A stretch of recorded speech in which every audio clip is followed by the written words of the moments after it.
Pelo sinal da Santa Cruz, livrai-nos Deus, nosso Senhor, dos nossos inimigos. Em nome do Pai, e do Filho e do Espírito Santo. Amém. Meu Senhor e meu Deus, creio firmemente que estás aqui, que me vês, que me ouves. Adoro-te com profunda reverência. Peço-te perdão dos meus pecados e graça para fazer com fruto esse tempo de oração. Minha Mãe Imaculada, São José, meu Pai e Senhor, meu anjo da guarda, intercedei por mim.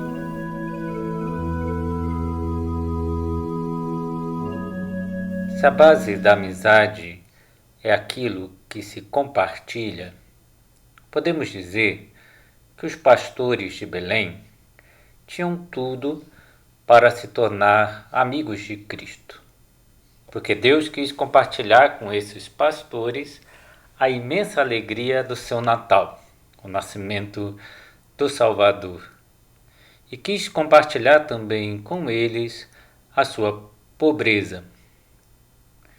Deus quis contar com os seus dons, alguns alimentos para a Sagrada Família quando eles estavam em Belém. Os pastores devem ter fornecido seus haveres, pão, leite, queijo, enquanto a Sagrada Família ficou em Belém e não apenas na noite de Natal. Vamos recordar como se deu o encontro entranhável entre os pastores e a Sagrada Família, o que foi início da amizade entre eles. Nos arredores da cidade de Belém, no campo, numa noite fria, alguns pobres pastores guardavam calmamente o seu rebanho, vigiando. Não podiam imaginar que estava para acontecer o fato fundamental da história da humanidade, que dividiria a história em duas partes: o nascimento do Salvador, do Messias. E eis que, de repente, um enorme clarão no meio da noite, e a glória do Senhor os cercou de resplendor. E um anjo do Senhor apareceu-lhes. E diante de tal visão, os pastores se encheram de grande temor. O anjo, porém, lhes disse: Não temais, pois vos trago novas de grande alegria para todo o povo. Hoje vos nasceu na cidade de Davi o Salvador, que é Cristo, o Senhor. E isto vos servirá de sinal: achareis um recém-nascido, envolto em faixas, deitado em uma manjedoura. E subitamente ao anjo se juntou uma multidão do exército celeste que louvava a Deus e dizia: Glória a Deus no mais alto dos céus e paz na terra aos homens de boa vontade. Os pastores realmente ficaram repletos de alegria. Imagino que se perguntariam: por que nós? Quem somos nós, pobres pastores, para termos uma sorte tão grande?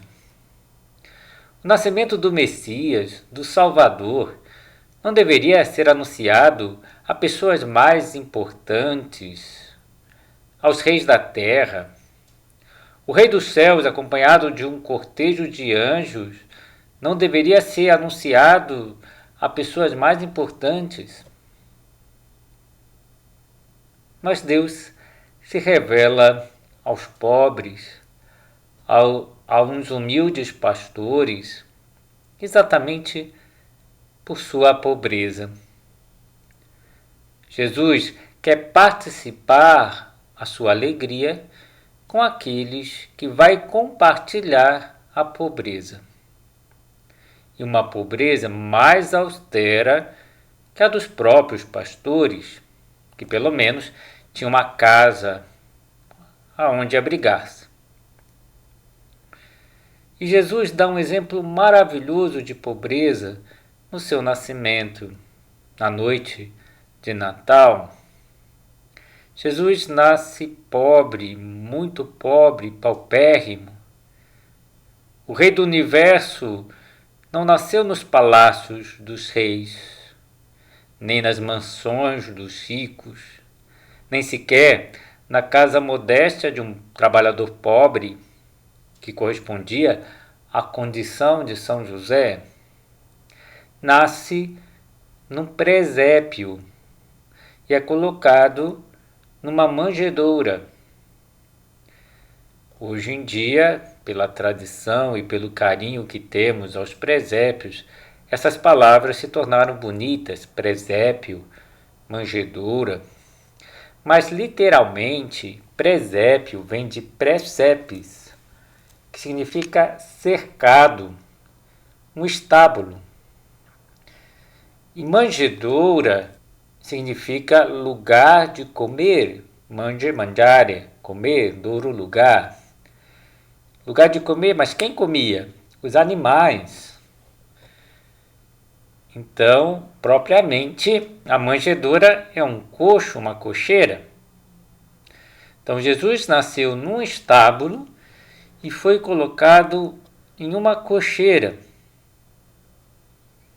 Deus escolheu nascer pobre, muito pobre.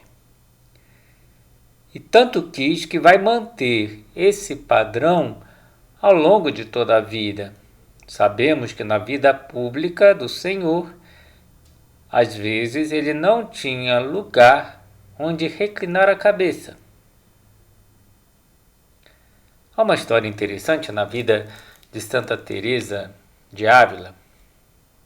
O cunhado dela, Juan del Valle, comprou uma casinha pequena para ser o primeiro convento da Reforma Carmelita. Era tão pequena que só cabia a capela no térreo e 3 celas no primeiro andar. Teresa pensava consigo se não seria necessário comprar algo um pouco mais amplo, quando ouviu uma locução do Senhor que lhe dizia: já te falei que entres onde for possível.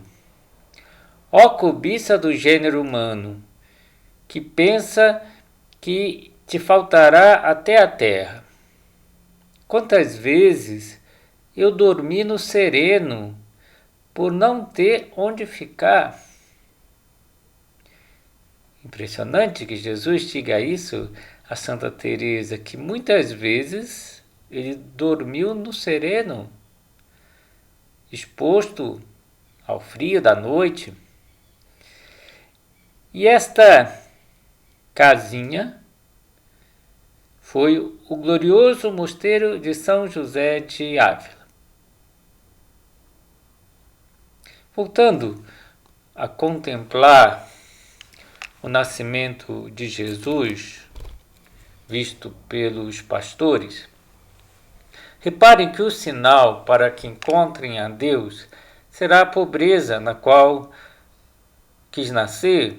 Nasce o Salvador, e os pastores veem toda a glória dos céus e veem também a pobreza na terra.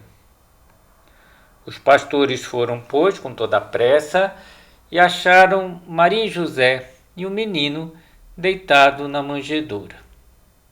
Esse era o sinal do Messias, um menino envolto em panos, deitado numa manjedoura. Inevitavelmente, os pastores se questionariam por que o Filho de Deus quis nascer assim. E tirariam as suas conclusões, talvez pensassem, para mostrar que a felicidade não depende tanto das nossas posses. Talvez algum daqueles pastores que não tinham quase nada sonhassem com o dia em que teriam mais. Talvez colocasse como um sonho ou meta de felicidade ter mais. Agora, ao observarem a alegria deslumbrante de José e Maria com o nascimento de Jesus, se convencem para sempre que a alegria não está nas posses, mas sim num coração enamorado. Descobre que a profunda alegria está em cumprir a vontade de Deus, mesmo que se viva com algumas privações. E Nossa Senhora e São José não se queixavam com as enormes privações que passaram. Jesus e toda a Sagrada Família nos ensinam que Deus nos pede que não sejamos ambiciosos com relação aos bens materiais, que estejamos desprendidos das coisas que usamos, que estejamos desprendidos das coisas que gostaríamos de possuir, também da comodidade de quem tem todas as suas necessidades materiais satisfeitas. E não colocamos a nossa felicidade nas coisas materiais, mas em coisas muito mais elevadas, em primeiro lugar em Deus. Depois, na missão que Deus nos confiou. Hoje em dia, como sabemos, há um grande consumismo. Muitas vezes o Papa Francisco fala disso, que as pessoas têm verdadeiros sonhos de consumo. Uma vez falando com um jovem, me chamou muita atenção que ele me perguntou: padre, qual é o teu sonho de consumo? E eu lhe disse: sonho de consumo? Eu acho que não tem nenhum sonho de consumo. E ele me disse: pensa bem, porque todo mundo tem. Como fosse obrigatório ter um sonho de consumo, se eu não tiver aquilo eu não vou ser feliz. E não precisa. Aliás, Jesus ensinou: bem-aventurados os pobres em espírito, porque deles é o reino dos céus. Bem-aventurados, felizes os que estão desprendidos das coisas da terra. Nós usamos as coisas, sim, mas não nos apegamos. Procuramos não colocar o coração nas coisas materiais. Seria triste se ocupasse a nossa cabeça, o nosso coração, as coisas materiais, se observássemos reclamações com os objetos que utilizamos, ou porque não os temos. Eu não tenho o computador que eu gostaria, que seria muito bom para isso, para aquilo. Eu não tenho o carro ideal. Eu gostaria de ter mais roupas, ou maior comodidade. Ou se aceitássemos com certo vitimismo essas exigências da pobreza. De ter que tomar, por exemplo, alguma vez um ônibus, não acontece nada.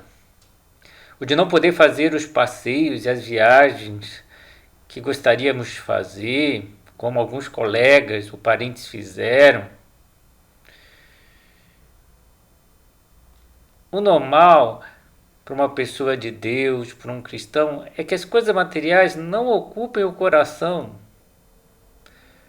E se falta alguma coisa, aproveitamos para oferecer a Deus e para desapegar-nos, para ter o coração livre. Que bom seria que todos nós pudéssemos dizer como São Paulo: Ad omnia paratus sum. Eu estou preparado para tudo. Sei passar necessidade e sei viver na abundância. E nós sabemos viver assim? Uma vez uma senhora me contou uma história que achei interessante do neto dela, que tinha acabado de cursar a Academia Militar das Agulhas Negras do Exército. Já namorava há um bom tempo, se eu não me engano 4 ou 5 anos, uma moça no Rio de Janeiro. E ele conseguiu, né, ir para, depois de formado, para Santa Maria, no Rio Grande do Sul. Ele pensava que conseguiria ficar mais perto do Rio de Janeiro, onde sua noiva estudava, fazia faculdade, mas não. Ele só conseguiu um lugar bom para servir em Santa Maria. Então ele resolveu antecipar o casamento. E algumas pessoas diziam para ele: você está louco? De uma hora para outra casar?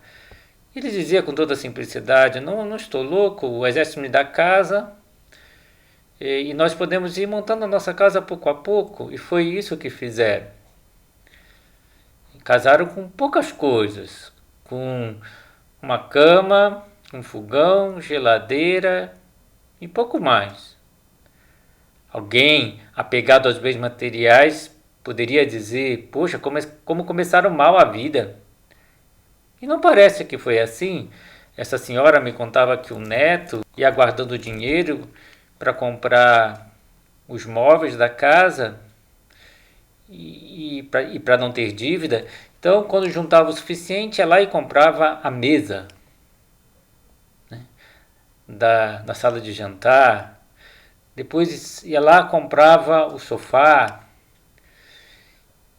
E ela me contava que a cada compra, depois de guardar o dinheiro, o seu neto e a esposa davam um espetáculo na loja. Ficavam tão felizes que se beijavam, se abraçavam, pulavam de alegria porque já tinham mesa, já tinham sofá da sala, né, de estar e assim por diante.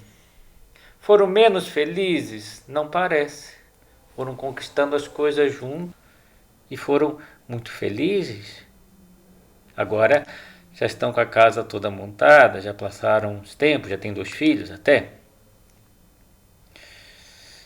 Um exemplo também bonito de São José Maria Escrivá, fundador do Opus Dei, é de reconhecer como Deus trabalhava bem as coisas, porque ele que tinha tido uma boa situação financeira por causa dos seus pais, viu que os negócios do seu pai faliram, houve uma quebra, né?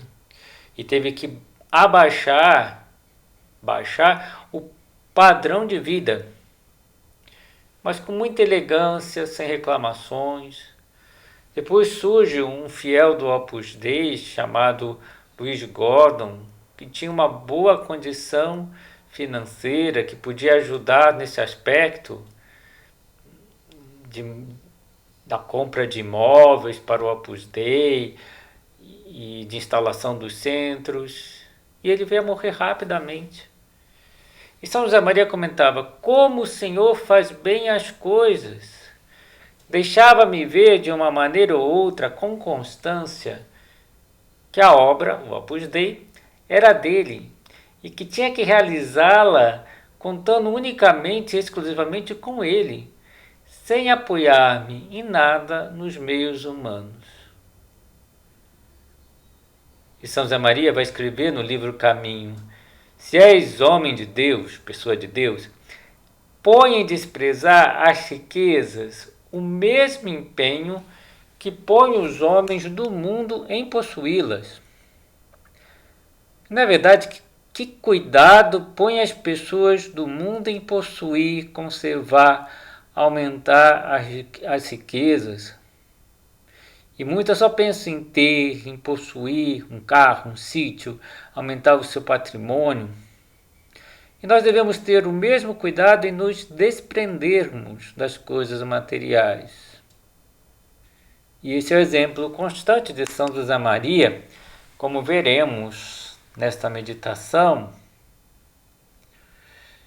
E ele era um homem muito prático e deixou vários critérios para se viver a pobreza de espírito. Usar bem os bens materiais como se não fossem nosso, como se estivéssemos apenas administrando-os. Não maltratar, descuidar nada que usamos em qualquer lugar que nos encontramos.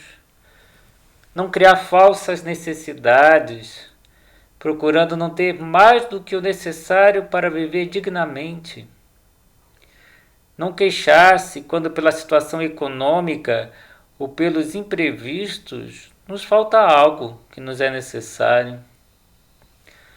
Quando ter de escolher, não deixar-se levar pelo capricho, sabendo às vezes escolher entre várias opções de boas de compra, é claro, não a mais cara, não a mais simpática.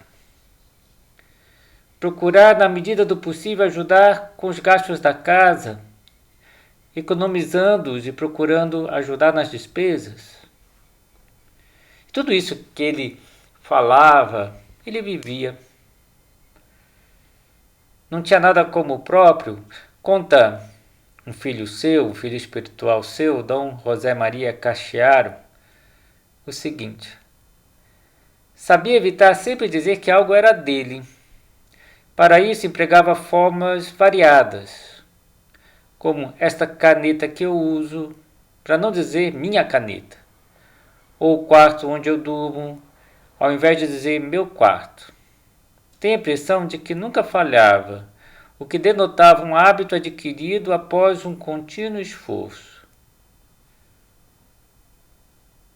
E uma vez, Dom Rafael Llano Cifuentes contou-nos que ele foi secretário de São José Maria, que uma vez foi dizer: padre, o seu carro está pronto para sair.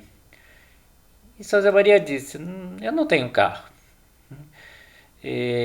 Fala o carro que o padre usa. Porque quem precisar usar o carro, que utilize, não é só meu, não é meu. Depois ensinou a cuidar muito das coisas que usamos. Quando ainda muitos dos jovens moravam numa parte da sede central do Opus Dei, que era chamado pensionato, veio um dia o antigo dono e disse: vejo que vocês mudaram o piso. E São José Maria lhe disse: não mudamos, só que agora está bem mais limpo. Não foi necessário trocar o piso, bastava dar uma boa limpeza. Então, cuidar muito das coisas que usamos. E não podemos sentir no dono das coisas que usamos se não é necessário. Claro que algumas coisas são de uso pessoal, não dá para emprestar. Mas o resto, de modo que aquilo que eu tenho não seja só meu. Só eu posso usar, de jeito nenhum. E eu sei emprestar, eu sei deixar que outros usem. E numa casa de uma família numerosa e pobre, isso acontece realmente. Muitos bens materiais são de todos. E não ter uma mentalidade de filhinho de papai, como se diz, isso é meu, só eu posso usar. São José Maria também tinha preocupação de formando uma boa biblioteca teológica, filosófica, jurídica. Contudo, nunca pôs o seu nome nos livros, e menos ainda escreveu ou sublinhou as páginas, porque queria que os outros utilizassem. E é chato você pegar um livro já sublinhado, então ele tomava notas, era uma forma de viver a pobreza aí. Também São José Maria não tinha nada de supérfluo. Quando houve que esvaziar o seu armário depois da sua morte, duas moças da obra, Carmen Ramos e outra, tiveram a tarefa de tirar as coisas do armário e ficaram espantadas. E comentava: o padre viveu realmente com o mínimo indispensável. O que há lá dentro? Pendurada nos cabides a batina, uma malha, uma velha capa de pano que o militar lhe ofereceu há muitos anos, as calças bombachas que usa debaixo da veste talar, os sapatos, a roupa interior, algumas meias, umas camisas sem colarinho. Numas caixas pequenas, empilhado com extrema ordem, vários punhos, colarinhos brancos e lenços, um cachecol preto de lã, umas correias de couro e uma caixinha de costura que usa para pregar um ou outro botão quando cai.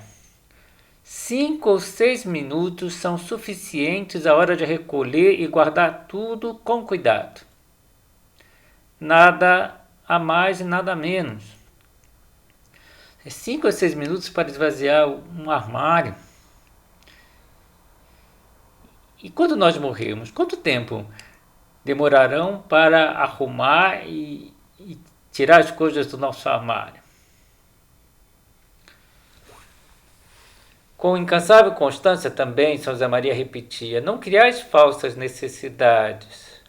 Há muitas coisas que parecem ser indispensáveis e na realidade não são.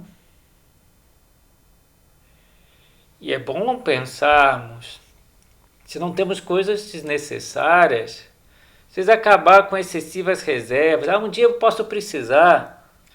Às vezes podemos estar com o quarto, as gavetas cheias, os armários lotados. Me contaram uma vez que